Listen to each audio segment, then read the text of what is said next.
What's up, my emo punk metalcore music lovers? Matrix here, and we are back with another episode of the Matrix Music Review podcast. And it is time for our mid-year tier album review, whatever the hell you want to call it. It is that time of the year where we look back at the first half of this year, talk about what's been good, and what to expect in the second half of this year. So, first things first, at Matrix Music Review on all social media platforms, Twitter, Instagram, TikTok, YouTube, Spotify, Apple Music, all those places. Go to those places, drop a follow, give me a like, give me a comment, all that fun stuff. Get that out of the way early. And now we can start talking about the fun stuff. Now we can start talking about the music and what 2026 has been so far. And 2026 has been a really strange year. I mean, obviously, I haven't been around as much dropping full reviews, but it's really been kind of strange because we haven't had anything super jumpy in the sense of like, we haven't had the Sleep Token album. We haven't had the Bad Omens album. We haven't had the Spirit Box drop. We haven't had the, return of like a Fall Out Boy or anything like that. Like, it's been a lot of just kind of slow and steady wins the race. We've had steady releases of albums from a lot of different bands. Some have been around for a while, some are newer. And I think this year is going to be a very interesting year as we get to the end of it, because it has definitely been one of those years where certain albums and certain weeks I feel like get lost in the shuffle. And maybe that's just my experience. I don't know. You guys let me know what you've been feeling with, new releases and stuff like that this year. But I've definitely felt like there's been albums that have just like slid past me. And then I go back and I'm like, whoa, holy shit, I forgot to listen to that. Let me go back and readjust here. So it'll be interesting to see if that's how this year kind of continues, or if there's somebody that really kind of,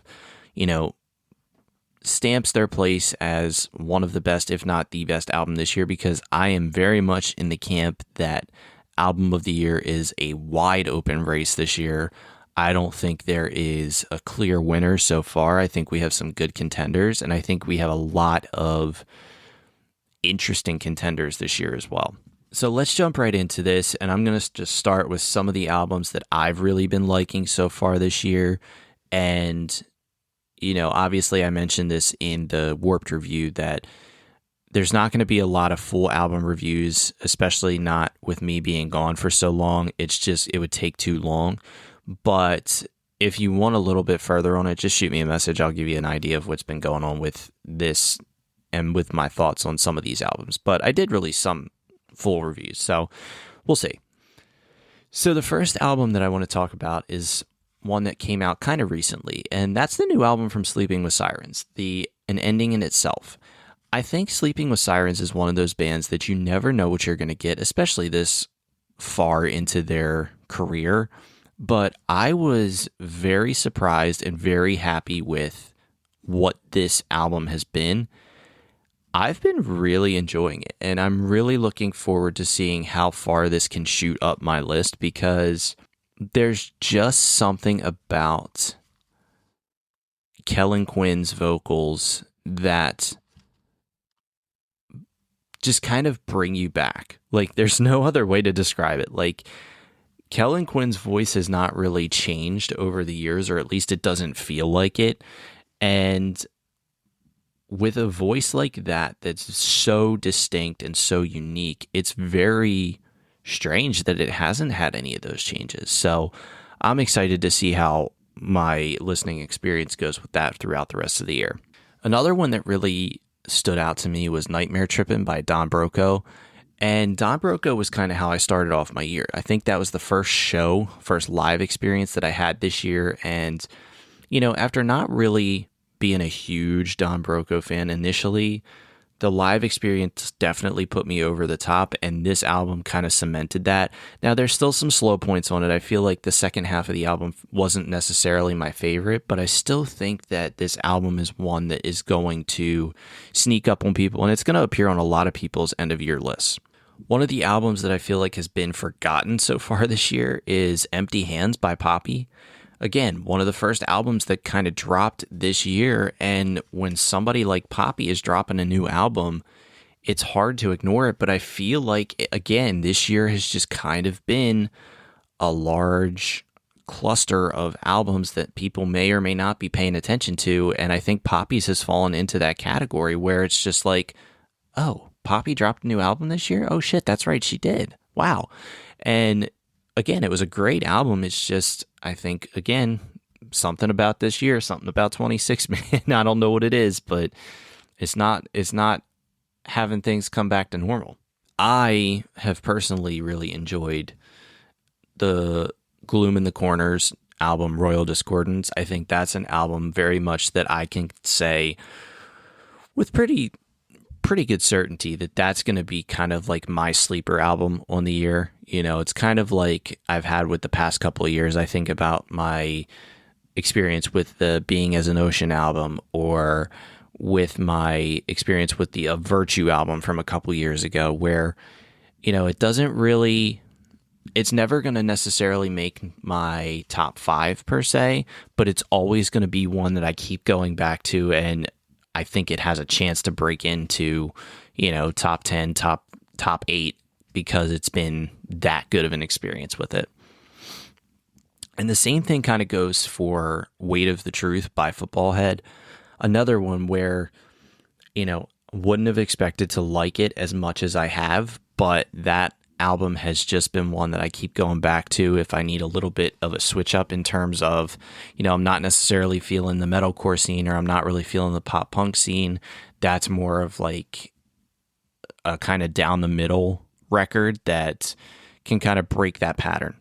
And then we have I would call it a debut album in Show the World What's Underneath from Super Sometimes. Again, a band that I've been able to connect with a lot, see a lot, and for a debut album for a band that's this young, I think they did an extremely good job. You know, Afterthought, Makeup Stories, in all of these different vibes. You can feel that kind of SoCal energy in this record, and I think that's something that I may talk about in the future, is that, you know, we've talked about this before where there's a certain sound coming out of certain areas, and I think SoCal definitely has one that is starting to dominate in that pop punk scene.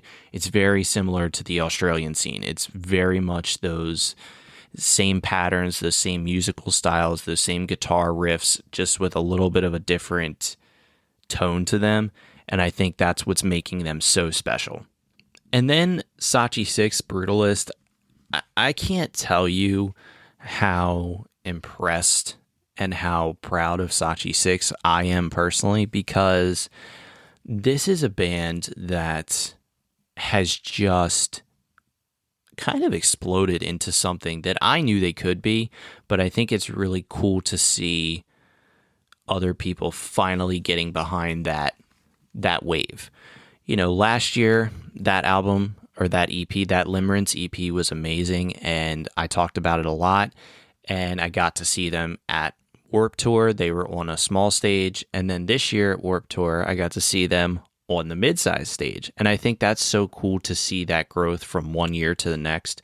It just goes to show that, you know, progress is always going to be there, and if you just keep doing you and you just keep doing what you feel is right, people are going to connect with it one way or the other.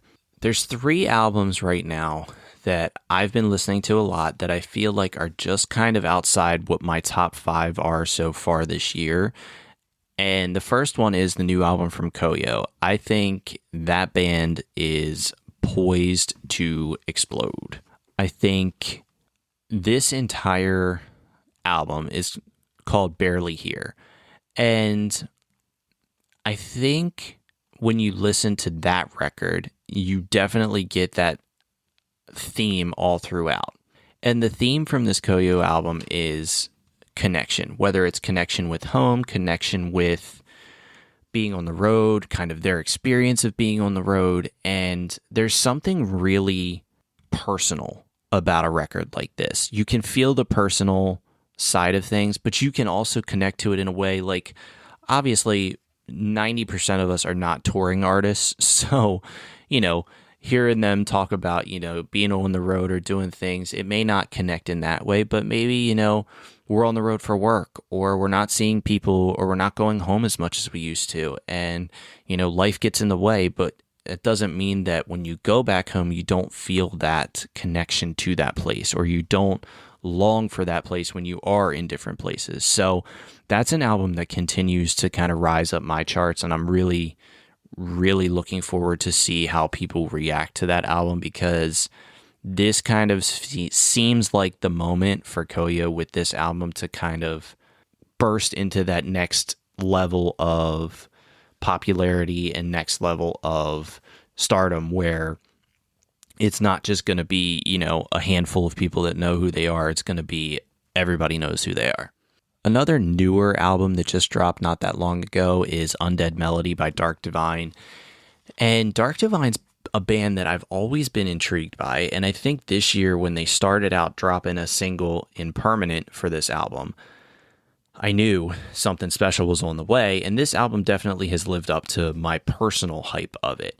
The only reason it's not higher is because I just haven't had a chance to listen to it as much as I'd like, but I really like what I've heard vocally from Anthony on this album, and I really like the direction that this band is going in terms of their sound and in terms of their energy. So looking forward to seeing what that album can do.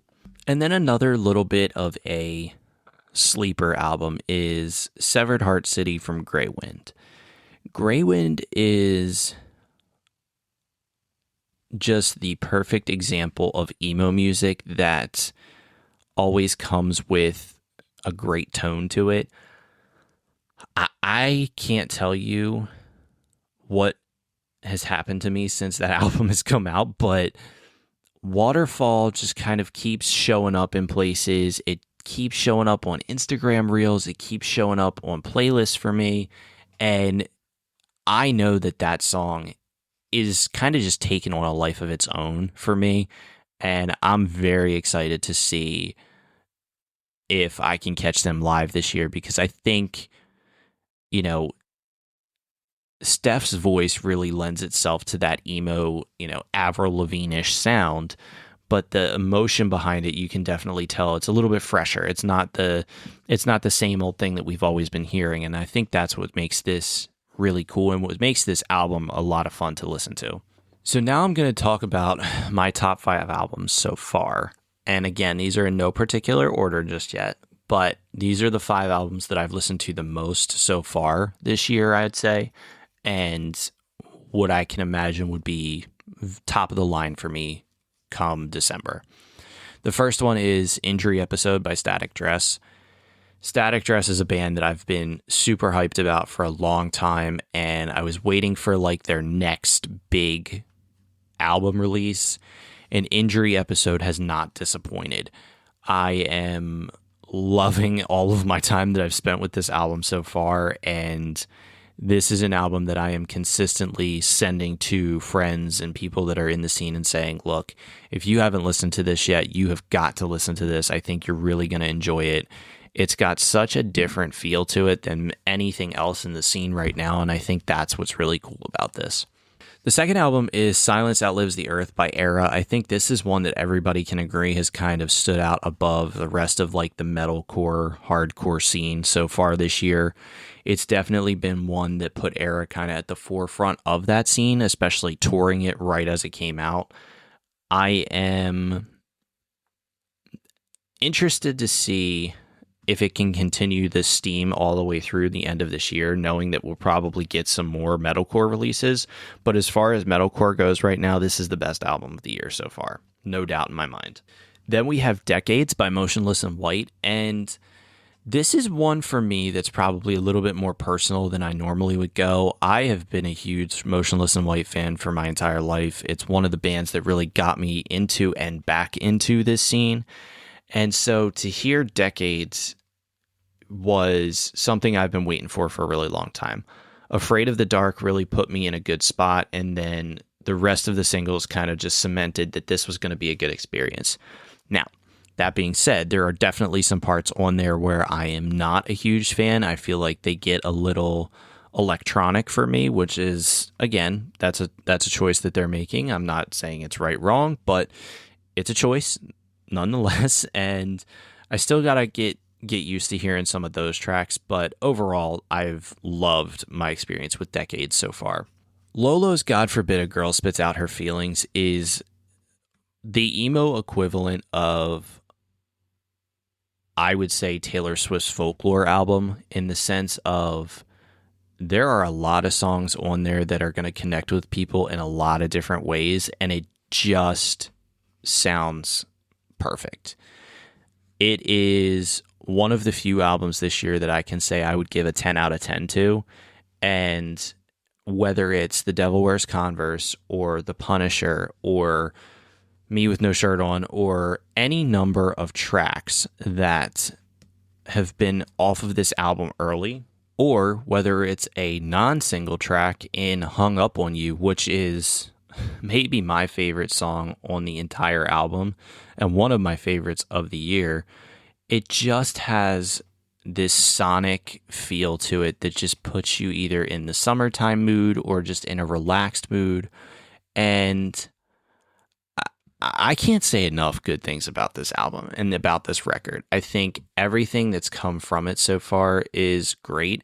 And if I have one request that I can make, and I don't know if she's going to be listening, but if by any chance somebody listens to this, Lølø, I'm asking, Whiskey and Coke, reach out and do a remix with Kelsey Ballerini. Those two voices together on this track would work so well together, and I think it would really spotlight both of them in a way that we haven't seen too much before. I mean, obviously, we don't see country crossover with alternative all that much, but this would be a good breakthrough moment, I think, for both of them, and it would introduce both sets of fans to a newer artist that I think they both would connect with in a really cool way. And the last album is Broadside's Nowhere at Last. I think Broadside is one of the most fun bands in the scene. I think it's really hard not to look at this band and say that they are kind of this generation's Mayday Parade, in a sense of there's always going to be some emotional songs on there. There's always going to be a lot of up-tempo music on there, and it's going to be something that people are just going to love, and it's going to be infectious, and it's going to really hit those people right where they need it at that moment in time, and that's what this album has done. Nowhere at Last has been a fantastic record so far this year, and I think Broadside is poised, and I can't remember if they announced a tour or not, but if they do a tour, it's going to be a huge one based off of this album. So those albums have been my top ones so far, but I'm very much looking forward to the second half of the year. But before we talk about that, I want to talk about some artists that are having a good year, whether it's with singles, EPs, albums that maybe I didn't mention. All of these artists have done something really cool this year. The first one being Gabe Woodrow. So Gabe Woodrow released his new album, Drinking Unsupervised, which is a really strong album. But on there, I think, is one of the songs of the summer in Without You. It is one of those tracks that is a perfect pop punk, windows down, sunny summer day, and that's what you hear on the radio. It reminds me a lot of the feeling that you get with a song like Dear Maria, Count Me In, or Ocean Avenue, or Jamie All Over. It's got that kind of power behind it, and I'm really, really excited for that. First and Forever had another really strong return with their new EP this year. Another one that has kind of been, that is absolutely my top EP so far this year. It's been great, and I'm always happy to have First and Forever back in the scene. It's been too long without them, and I'm very happy to see them back. As far as EPs go, we also had strong releases from Wage War with Song of the Swamp, and we had Paleface Swiss again at the beginning of the year dropping a really cool EP with Instrument of War. Good Hangs just released a new EP. You guys know how much I love Good Hangs, and that one's a lot of fun. That one is one that I think if you haven't listened to it yet, you need to go check it out like ASAP, because that is one of the better EPs that I've heard in a while. And again, I'm going to link that one in the description of the Spotify episode. So if you're listening on Spotify, it'll have a link to that specific EP, and I'll link a couple other ones on here as well. AITA is another band that's had a really strong year, whether it's No Hard Feelings or their newest one, Captain Jerry. They've had a really strong year, and I think they're just continuing to rise again. We just got another new track from lolitslea with Summer '09. I'm probably saying that wrong. I probably just butchered that name. If I did, just correct me. I might have fucked it up. But Summer '09 is one of my favorite songs that just came out. Nick Karcher's had a really strong year. Again, another artist that just released a new track with Body Bag. But Waiting for You is still one of my tops so far this year. Trxvis, again, another artist that I've been a big fan of for a while. A lot of tracks this year. I was personally a fan of Nicole. Bailey Spinn's an artist that I have a lot of intrigue in, not only so far this year, but potentially moving forward. Homicide is a huge track, and it's continuing to be huge. The Paradox, they're getting ready to release their new EP at the end of this year. Another band that has just exploded onto this scene. Ice Nine Kills has had an interesting year. They've had a couple singles and obviously had a huge hit with Twisting the Knife with McKenna. And they just continue to prove that, like, they're always going to be around. They're always going to be in that side of the scene where there's like some horror stuff going on, and they're always going to be at the forefront for that. And Spencer is perfect for that. I mean, Spencer's voice lends itself to being a little ghoulish, a little devilish, and I think that's great. Story of the Year, their album hasn't really connected with me the way I expected, but the first half of their album has, with Disconnected being one of my favorite Story of the Year songs so far. Other songs that I've really been into this year so far, Bedroom Pacer by Dear Seattle, another one of those Australian bands that have just continued to prove that that scene is one of the best out right now. Guy with Ladder Climber, another huge track for me this year. And South Arcade is a band that I have been banging the drum for years at this point. And now they're on the summer school tour, and they just released a new song called Dead Meat, which is incredible. And another band that I'm just really excited to see how far they've come and what they've got planned for the future. So with that being the first half, there's definitely some things to look forward to in the second half. And the first one that I want to talk about is 408. 408 has had a couple of tracks released this year, one of my favorites being Vodka Soda, and they've teased some tracks on their social media pages that just feel like hits waiting to happen. So I'll be interested to see if they go the album route or if they go the EP route, but whatever route they go, if they continue to use those tracks that we've already seen, they're going to be in good shape. Very much looking forward to the new Holding Absence album. Holding Absence is a band that I feel like I forget about, and then they drop a new single and I'm like, oh my God, I forgot how much I love Holding Absence. And so very much looking forward to the new album. Love Lucid Love, and very much a contender to be in this album of the year at the end of the year. Also looking forward to Honey Revenge's new album, whether it's been Risk, Hot Commodity, Poison Apple Baby. We've gotten a ton of singles so far, but I am interested to see how they all go and how they blend together. I think that's one of the things that makes Honey Revenge so good, is their ability to not just release a bunch of singles, but compile them into an album that makes sense and flows really well. Of Virtue, they have a new album coming out, a band that I always am surprised by. They always end up just shocking the shit out of me with whatever they drop, and that happened this year with Death of the Altar, and I think the album's called the same thing, but looking forward to seeing what they got for me on that album. And then I think the one last band that I want to mention as a potential, player at the end of this year, at least as far as I can say, is Knocked Loose. Obviously, they're going to go on tour, and they only released Hive Mind so far this year, which has been a really good track, and I enjoyed it a lot. But it'll be interesting to see if they pump out an album or who else we might get an album from. you can listen to all these things that I've talked about and all these bands and things, and you can say, man, there really haven't been any like heavy hitters this year. You know, we haven't had the Bad Omens or the Sleep Tokens or the things like that, but we have had some interesting albums this year. We've had a My Chem re-release. We've had a Bring Me the Horizon Repented album come out this year. And all of those have just been really interesting. And I think that's why it's hard for me to wrap my head around what this year has been, because that's the only word I can come up with is interesting. There's nothing wrong with what has happened this year. There's nothing bad about what happened this year, but it's just a year where I think we're just going to have a lot of releases. I think it's going to be a year where a lot of people struggle to come up with an album of the year. And honestly, those are my favorite types of years because you just never know what you're going to get. So that has been 2026 so far. 2026 for the rest of the 4 or 5 months that we have left. Let's see what you got.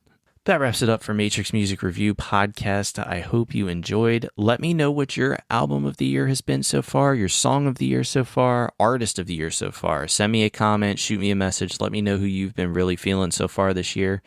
And I will see you guys next time with more music and more reviews.